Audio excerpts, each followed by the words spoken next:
eu cheguei no Mato Grosso com 5 anos de idade, vindo do Paraná, como a maioria das famílias do nortão do estado. O meu pai era tratorista e muitas vezes ele ficava, quando chegou em Sinop, era só um buraco no meio da floresta, no ano de 1977. E aí o pai pegava, às vezes, algum serviço para fazer em fazendas no interior, ficava às vezes 30 dias, às vezes 60 dias, às vezes 90 dias.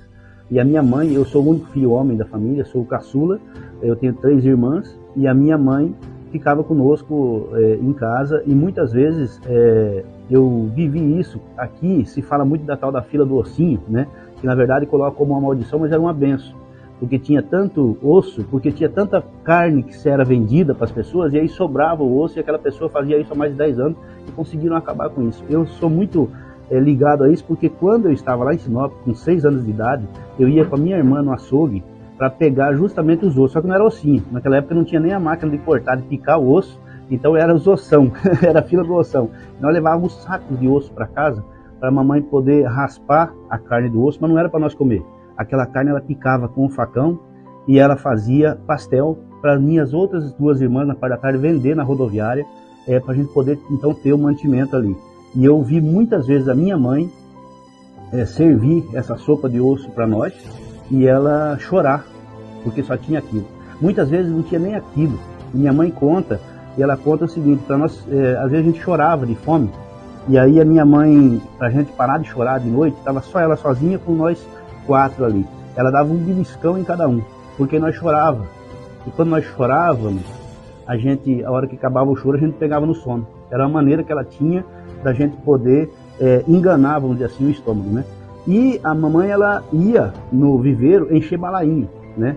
E tinha lá uma corrida, né, de quem conseguia encher mais. A mamãe sempre, várias vezes ganhou como uma gratificação por ela ter enchido mais quantidade de balainho. Então de manhã cedo ela ia lá, enchia balainho, depois dava assistência para nós, e aí de tarde fazia os pastéis, vendia, voltava pro viveiro ali para encher balainho de terra, e isso era constante. Então as fontes de rendas eram essas, né? Sem contar que naquela época você podia ter, ali mesmo que fosse cidade, tinha sempre uma galinha, um frango, alguma coisa, era o começo de tudo, né? Então ela se virava como podia. E realmente ali foi a Dona Rosa Catani que levou a carga nas costas o tempo todo. Meu pai faleceu, já tem 6 anos, e ele também teve um problema de coração, foi fazer uma cirurgia, não suportou e infelizmente nos deixou. Inclusive as ruas de Lucas do Rio Verde foi ele que abriu com trator de esteira, que na época nem tinha prefeitura, era da associação que estava lá.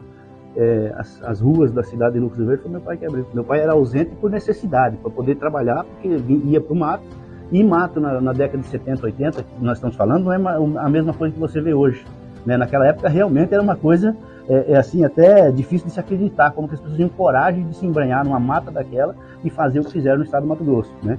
A minha mãe conseguiu com as freiras lá em Sinop um terreno, que hoje ali perto da Avenida Júlio Campos é centralizado o terreno, mas naquela época era o último terreno, né?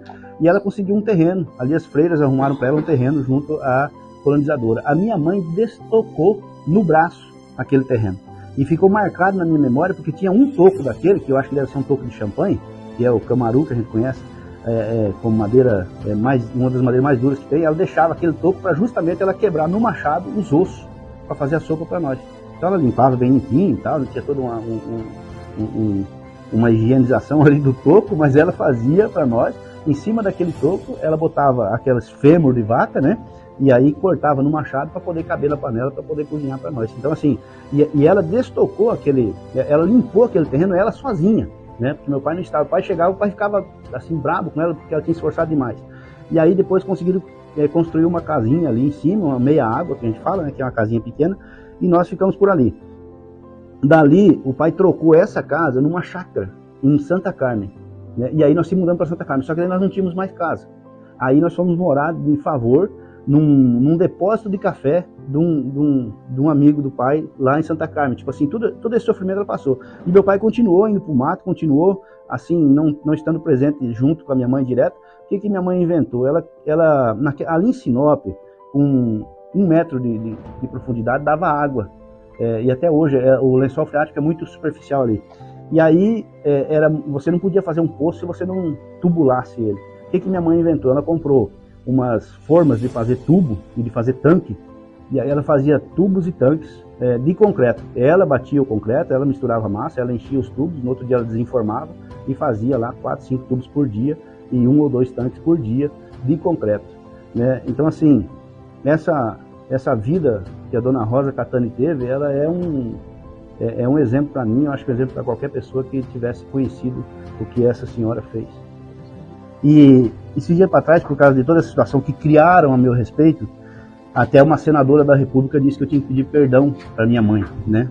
E eu, numa conversa agora semana passada com a minha mãe e minhas 3 irmãs, nós falamos sobre isso. Então, assim, as pessoas realmente não sabem, não conhecem e fazem da gente, às vezes, um ser que não é, né? Criam uma personagem em cima da gente que não é isso que a gente realmente é.